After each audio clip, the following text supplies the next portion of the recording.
तो किसानों के लिए जो महत्वपूर्ण योजना केंद्र सरकार ऐसे तो काफ़ी सारी योजना चला रही है, लेकिन इनमें से एक खास योजना पीएम किसान सम्मान निधि योजना। तो छत्तीसगढ़ में पीएम किसान सम्मान निधि योजना को लेकर एक खबर सामने निकल कर आ रही है, जो कि आप सभी छत्तीसगढ़ के किसान भाइयों के लिए जानना जरूरी है। तो जानेंगे आज के इस वीडियो पे, तो भाई पूरे वीडियो पर बने रहिए। और आप सभी लोग से गुजारिश, अगर आप किसान हैं तो बिल्कुल चैनल को सब्सक्राइब करके रखिएगा।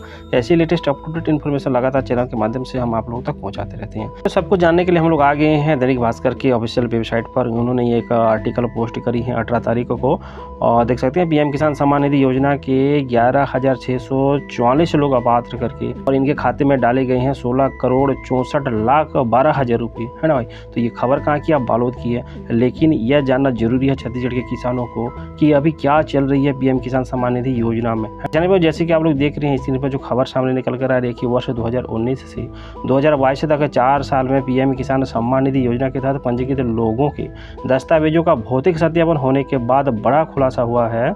खुलासा यह है कि पात्रता सूची में शामिल होने वाले 11,644 लोग वास्तव में अपात्र हैं, जिनके बैंक खाता में शासन की ओर से 16,64,12,000 रुपये ट्रांसफर हो चुकी हैं।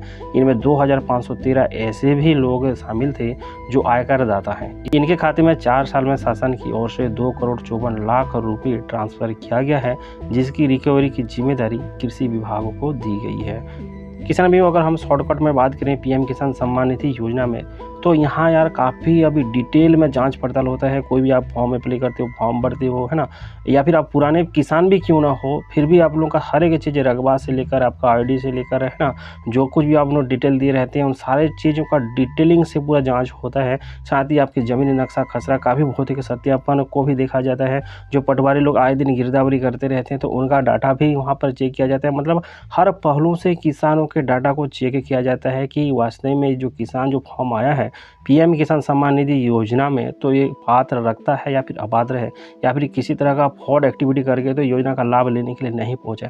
तो इस तरह से काफ़ी गहन अध्ययन से जो है जांच पड़ताल चल रहा है पीएम किसान सम्मान निधि योजना में इस बार। और इसीलिए सरकार ने जो केवाईसी है उसको अनिवार्य किया। केवाईसी के बाद फिर बैंक खाता में केवाईसी उसको अनिवार्य किया। उसके बाद अभी लैंड वेरिफिकेशन का उसको अनिवार्य किया है, ताकि जो सही और पात्र किसान हैं वो सिर्फ इस योजना का लाभ ले सकें। अब आप लोग के मन में ये सवाल उठ रहा होगा कि हम कैसे जाने, कैसे पहचाने कि क्या पात्र है क्या अपात्र है।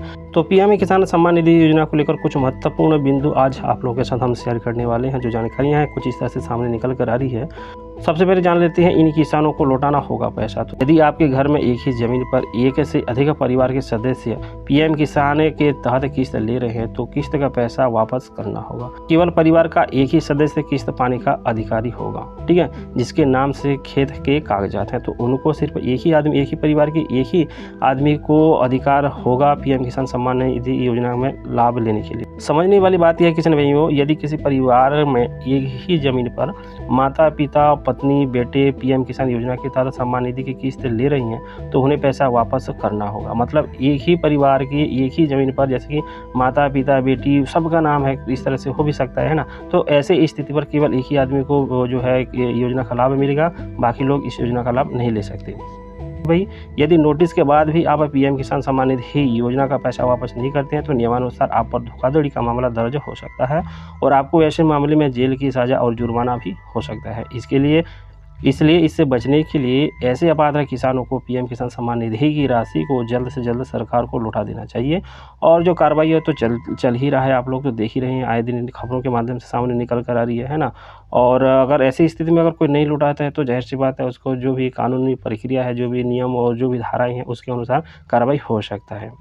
अब थोड़ा शॉर्टकट में जान लेते हैं कि किन लोगों को पात्र है और किन लोगों को अपात्र है योजना में लाभ लेने के लिए। तो जिन लोगों के पास खेती योग्य भूमि नहीं है उन्हें इस योजना का लाभ नहीं दिया जाएगा। वहीं यदि आपके पास खेती योग्य भूमि दादा या पिता के नाम से है या फिर परिवार के किसी सदस्य के नाम से है तो आपको पीएम किसान का लाभ प्रदान नहीं किया जाएगा। आप लाभ ले सकते हैं, लेकिन आपके नाम पर ज़मीन होना चाहिए, ज़मीन का कागजात आपके नाम पर होना चाहिए। यदि किसान परिवार का कोई सदस्य टैक्स जमा करता है तो उसे इस योजना का लाभ नहीं मिलेगा। यदि कोई किसान सरकारी नौकरी करता है तो उसे पीएम किसान सम्मान निधि योजना का लाभ नहीं मिलेगा। यदि किसी किसान को 10,000 रुपये वार्षिक पेंशन मिलती है तो वे इस योजना का लाभ नहीं ले सकते। यदि भाई इसके अलावा रजिस्टर्ड डॉक्टर, इंजीनियर, वकील, सीए को भी इस योजना से बाहर रखा गया है। का, ठीक है। अब आप लोग को मैं बहुत सारे भाई लोग ये कमेंट कर रहे होंगे कि जो अगला किस्त है कब मिलेगा, तो कि पीएम किसान सम्मान निधि योजना का तरह तरह का आप लोगों को जो साइड है वीडियोस है आप लोग देख रहे होंगे कि इस दिन आएगा, उस दिन आएगा, उस दिन आएगा। लेकिन भाई एक्चुअली में जो है सरकार कब पीएम किसान सम्मान निधि योजना का पेमेंट जारी करेगी, इसको लेकर कोई आधिकारिक घोषणा नहीं किया है, ऐलान नहीं किया गया है। जब भी सरकार इसको लेकर कोई ऐलान करता है या फिर कोई हिंट मिलता है तो चैनल के माध्यम से इन्फॉर्मेशन हम आप लोगों तक पहुँचा देंगे। बहुत सारे भाई कमेंट कर रहे थे कि 26 जनवरी में मिलेगा, 26 जनवरी में मिलेगा या नहीं मिलेगा, अभी तक कोई पुख्ता जानकारी नहीं है। सरकार चाहे तो 26 जनवरी के मौके पर, एक बड़ा दिन होता है 26 जनवरी है ना, तो उस दिन पर भी दे सकती है, पर ऑफिशियल इन्फॉर्मेशन अब तक नहीं मिल पाई है। उम्मीद करते हैं भाई आप लोगों को सारे सवालों का जवाब मिल गए होंगे। पीएम किसान सम्मान निधि योजना के बारे में नई नई जो जानकारी आई थी आज की वीडियो पे हमने आप लोगों के साथ शेयर करी। उम्मीद करते हैं वीडियो अच्छा लगा तो लाइक कीजिएगा, मित्रों को शेयर जरूर से करना। चैनल को सब्सक्राइब नहीं किया तो वीडियो के नीचे लाल रंग का बटन है, क्लिक करके चैनल को सब्सक्राइब जोर से करके रखिए। मिलते हैं अगले वीडियो पर और एक नया लेटेस्ट अपडेट इन्फॉर्मेशन के साथ। तब तक के लिए हमें दीजिए इजाजत। जय जवाहर, नमस्कार।